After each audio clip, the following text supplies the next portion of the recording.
안녕하세요. 더 나은 세상을 위해 연세 공동체에서 함께 이야기 나누는 인파워링 토크, 그 첫 번째 시간을 시작하게 돼서 대단히 기쁘고 감사합니다. 오늘은 그 첫 번째 순서로 연세대학교 글로벌 사회공헌원의 안신기 원장님을 모시고 인파워먼트란 무엇인가 함께 이야기 나누는 시간을 갖도록 하겠습니다. 바쁘신 중에 시간 내주셔서 정말 감사합니다. 반갑습니다. 우리 안신기 원장님께서는 현재 의학교육학과 교수님이시고요. 심장내과 의사시고 학교를 떠나서 우즈베키스탄에 선교사로 또 활동을 하셨고요. 또 지금은 베이직 교회를 섬기시는 목회자로 활동하시는 정말 다방면의 활동을 하시는 분이라 오늘 어떤 삶의 모습을 또 지혜를 나눠주실지 많이 기대가 됩니다. 혹시 제가 빠뜨린 부분이 있다면 본인의 삶에 대해서 한번 소개해 주시겠습니까? 원래 저보다 더 잘 소개해 주셔서 감사드립니다. 조금 더 한다고 하면 제가 하고 있는 의학 교육을 통해서 국제 개발을 어떻게 할 수 있을까 하는 그런 목적으로 만들어진 국제의학교육개발사업단인데 그 사업단의 단장을 같이 하고 있습니다. 지금까지 살아오신 그 자취들이 하나하나의 구슬을 꿰다면 다 파신다면 어떤 의미가 있다고 생각하실까요? 처음에 좋은 의사가 되고 싶었고 사람을 치유한다는 게 또 어떤 의미인가를 이제 다시 묻게 되는 그런 경험들이 있었고요. 그래서 이제 좀 더 유명하고 좀 더 세계적인 의사가 되기 위해서 연수를 가려던 계획을 이제 포기하고 그리고 이제 우즈베키스탄에 의료 선교사로 가게 됐는데 오히려 제게는 도움을 주기보다는 도움을 받았던 시간들이라고 생각하고요. 그러면서 사실 현장에 살 줄 알았는데 감사하게도 학교에서 다시 이제 돌아와서 일할 수 있는 기회를 주셔서 다시 돌아오게 됐고 돌아온 이후에 또 이제 여기에 이르게 된 거죠. 한 사람의 생명을 살리시고 또 영혼을 살리시고 또 세상을 살리는 이런 확장된 삶의 모습들을 보게도 되는데요. 그렇게 인파워링을 하시면서 살아셨지만 주위에서는 또 어떻게 반응하셨을지 궁금합니다. 누구보다 제 걱정을 많이 하는 존재는 아내니까 아내하고의 동의가 제일 필요했던 것 같고요. 근데 제가 아내에게 어떤 제 생각을 자꾸 설득하려고 했을 때는 오히려 소통이 안 되다가 그냥 제 마음에 있는 제 소원이나 어떤 간절함을 그저 있는 그대로 이렇게 나누었던 기회들이 있었는데 그럴 때 남편의 생각이 진지하구나 그리고 인생을 걸은 거구나 하는 그런 소통이 됐던 것 같습니다. 그래서 어떤 면에서 우리가 책임질 수 있는 인파워먼트는 자기가 중요하다고 여기는 어떤 일에, 가치 있는 일에 진실하고 정직하게 소통하는 것. 근데 그게 다른 가깝고 중요한 사람들 사이에 신뢰를 주고 또 인파워할 수 있는 한 그 길이 아닌가 생각하게 됐어요. 다양한 삶의 여정을 통해서 인파워먼트를 추구해 오신 안신기 원장님께서 오늘 인파워먼트에 대해서 말씀하시는 게 무척 기대가 됩니다. 먼저 우리가 인파워먼트라는 표현은 참 많이 쓰는데 그 단어의 뜻이 무엇인지를 먼저 한번 여쭙고 싶은데요. 인파워먼트는 한국어로 쓰기보다는 영어로 쓰고 있단 말입니다. 그게 어떤 문화적인 의미가 있을까요? 우리 생각해보면 인파워먼트라는 게 맥락에 따라서 좀 다르게 해석이 될 수 있는 것 같습니다.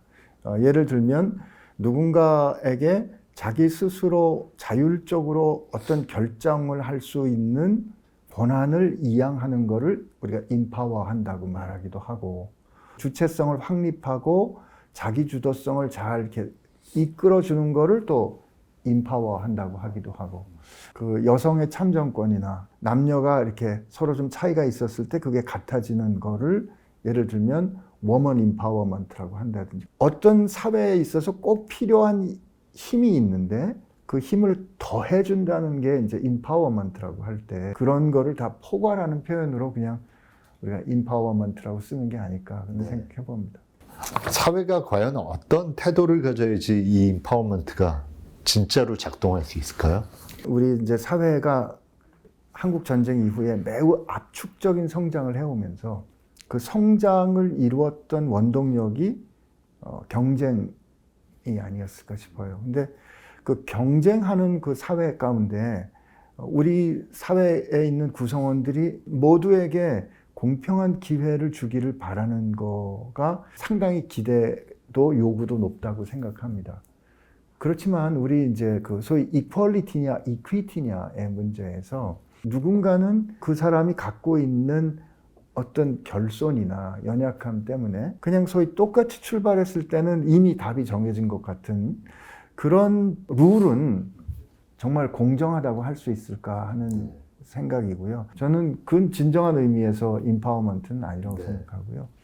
가난한 사람들을 위해서 프레퍼런셜한 옵션을 주는 게 어쩌면 우리 공동체가 지속 가능한 미래를 위해서 취할 수 있는 공정의 개념이 아닐까 그런 생각해 봅니다.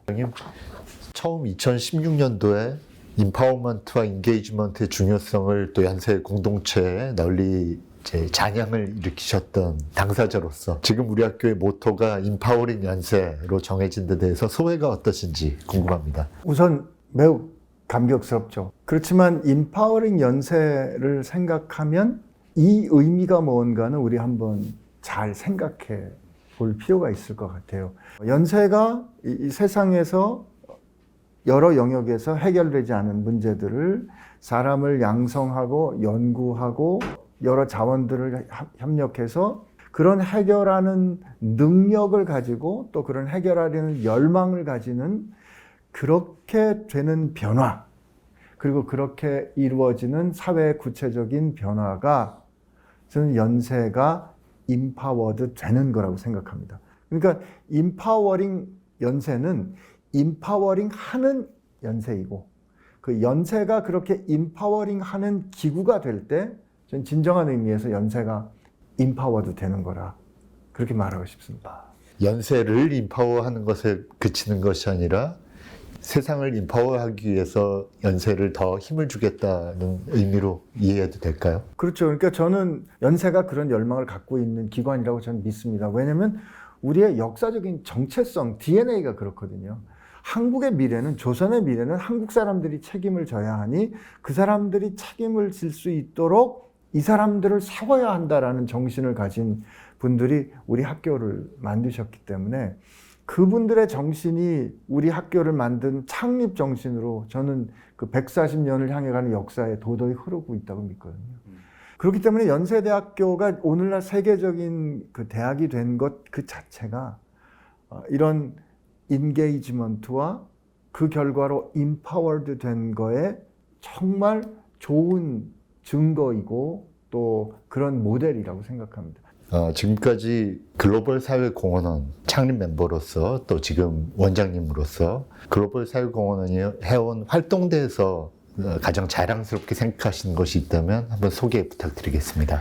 첫째는 우리가 글로벌 사회공헌원이라는 기구를 만들었다는 자체가 저는 자랑스럽습니다. 왜냐하면 우리가 어떤 그 지속 가능한 미래에 혹은 지속 가능한 공동체를 위해서 대학이 그리고 대학에 있는 교직원들이 참여하는 활동을 이제까지는 부가적으로 하는 봉사 정도로 여긴 게 사실이었거든요. 그런데 우리가 글로벌 인게이지먼트 앤 임파워먼트라는 이름을 가진 기구를 우리 학교 안에 정식 직제로 두었다는 것은 이런 참여와 임파워링 하는 것이 우리 기관의 제도적인 실천이다 하는 확인이기 때문에 굉장히 자랑스럽고, 두 번째는 연세대학교가 지난 2018년부터 해왔던 GIF 컨퍼런스라고 생각합니다. Global Engagement and Empowerment Forum for Sustainable Development라는 이름으로 해서 우리의 꿈은 이게 그냥 학교 안에 있는 정보로 머물러 있는 것이 아니라 사회의 변화를 촉발하고 가속할 수 있는, 촉진할 수 있는 메시지를 전하는 플랫폼이 될 수 있는 가능성이 있고, GIF를 통해서 우리 안에 있는 많은 자원들이 서로 모이고 얘기할 수 있는 그런 공동체를 구성하는 장이 되었기 때문에 저는 GIF를 우리가 이렇게 기획하고 할 수 있었다는 게 매우 자랑스럽습니다. 아마 학교에서 SDG라는 큰 프레임으로 이 초학제 연구를 기획하는 사업을 시행하게 된 것도 그간에 우리 공헌원과 GIF가 해왔던 그 일에 학교가 이렇게 적극적으로 반응해 주신 것이 아닌가 싶어서 그게 아까 제가 말씀드리려던 세 번째 자랑스러운 일입니다. 사실은 우리 공원원을 처음 시작할 때 우리 교수님들 전체에게 SDG에 관련해서 하시는 일이 있으면 좀 말씀해 주세요. 그랬는데 5천 명이 그 당시에 좀 넘는 교수님들 중에 30몇 분이 응답을 하셨어요. 근데 그분들 입장에서는 지속가능 발전 그 내 전공이 아닌데 매우 자연스러운 반응이었거든요. 근데 제가 그거 한번 우리 학교에서 이렇게 한 연구들을 SDG 프레임으로 그 당시에 좀 적은 규모지만 연구를 해보니까 각각이 다 의미를 갖는 그런 데이터였거든요. 그래서 우리 대학의 모든 교수님들이 하고 있는 모든 아카데믹한 활동들은 그것은 결국 다 참여하고 있는 것이다. 근데 왜 우리 속담에 구슬이 서말이라도 꿰야 보배라는 말이 있지 않습니까? 근데 그것처럼 SDG라는 그 프레임을 통해서 교수님들이 하고 있는 연구들의 성과를 한번 묶어볼 수 있다면, 그리고 실제로 그거를 우리가 빅데이터로 해서 묶어보니까 기가 막힌 그림들이 나오더라는 거죠. 그래서 교수님들은 자기 연구 열심히 하시되 학교는 보다 전략적으로 그 소중한 연구를 묶어서 하나 더하기 하나는 둘이 아니라 하나 더하기 하나는 셋, 다섯이 될 수 있는 그런 시너지즘을 만들어내는 그런 포트폴리오를 우리가 만들어낼 수 있지 않을까. 그런 기획을 할 수 있었으면 좋겠다는 거고요. 그 일의 어떤 기초와 기본적인 방향을 우리 공원원에서 제안했다는 게 자랑스럽습니다. 다가오는 3월에 GIF 2025가 개최가 될 텐데요. 이번 GIF에 대해서 간단한 소개해 주실 수 있을까요? 앞서 말씀드린 것처럼 GIF는 이제 지속가능 발전에 관련된 포럼인데 지속가능 발전 목표가 2030년에 끝나거든요. 근데 이거에 대한 보고를 보면 실제로 달성된 게 그럼 얼마나 될까 보면 30%도 안 되거든요. 지금 우리가 실제로 행동이 필요한 때가 된 거죠. 그래서 앞으로 2025년부터 30년까지의 관통하는 우리의 제목은 Time for Action. 이제 우리가 행동해야 될 때이다. 그런데 그 행동 중에 이번에는 그 소위 나뉘어진 것을 우리가 어떻게 브리칭할 것인가. 그래서 지속 가능한 미래를 위해서 그 이 험한 세상에 어떻게 우리가 다리를 세울 수 있는가. 진행을 하려고 합니다. 안신교 원장님께 드리고 싶은 질문이 많이 들어왔는데요. 그 중에서 하나 한번 질문 드리고 싶습니다. 혹시 원장님께서 자신을 가장 임파워드 됐었다고 느꼈던 순간은 개인적으로 언제입니까? 라는 질문이 있습니다. 제가 의사가 돼서 누군가를 이렇게 치료할 수 있었던 경험들, 그때 저의 적은 도움이지만 그 도움을 통해서 그 사람의 삶의 스토리가 달라지는 그런 걸 봤을 때 내가 누군가를 돕거나 누군가의 인생에 그래도 의미 있는 기여하는 사람이 됐구나 하는 면에서 임파워드 됐나 하는 생각했었던 것 같고요. 결국은 임파워링 하는 그 가장 중요한 대상은 사람이 아닐까 싶어요. 특히 교육기관에서 가치는 사람을 세우는 것이 가장 중요한, 그리고 그게 지속 가능한 발전이 아닌가 싶고요. 제가 우즈베키스탄에서 4년 살았는데 그때 가르쳤던 제자들이 지금 병원장이 되고 그 당시에 제가 꿈꿨던 일들을 여전히 이어가는 걸 보면서 역시 사람을 세우는 게 가장 중요한 임파워먼트구나 하는 생각을 하게 된 것 같습니다. 자, 오늘의 마지막 질문이고 이제 앞으로 있을 임파워링 토크에서 모든 출연자들께 던질 질문입니다. 임파워링 연세가 되기 위해서 가장 중요한 것은 무엇인지 한 줄로 우리 시청자들에게 메시지를 던져주십시오. 아니 이렇게 멋있는 말 하려니까 갑자기 어려워서. 임파워링 하는 거는 쉽지 않지만 가치 있고 어렵지만 행복한 일이다. 임파워링이 왜 필요할까 우리 질문해 본다면 우리가 가야 할 곳이 여기 있고 오늘 우리가 여기에 머물러 있기 때문에 이르지 못한 이 현실은 목마르고 피곤하고 소진되는 그런 일로 경험되거든요. 하지만 가야 할 때는 반드시 가게 돼 있는 걸 우리가 믿고 그때 믿는 우리가 서로에게 격려할 때 그 일은 쉽지 않지만 지나고 났을 때 행복한 일이 되지 않을까 싶습니다. 오늘 귀한 시간 내주시고 인파워먼트에 대해서 나눠주셔서 다시 한번 감사드립니다. 저희 글로벌 사회공헌원이 진행하는 인파워링 토크는 더 나은 세상을 위해서 계속해서 우리 공동체의 이야기를 담아가도록 하겠습니다. 함께해 주셔서 감사합니다. 고맙습니다. 예, 감사합니다.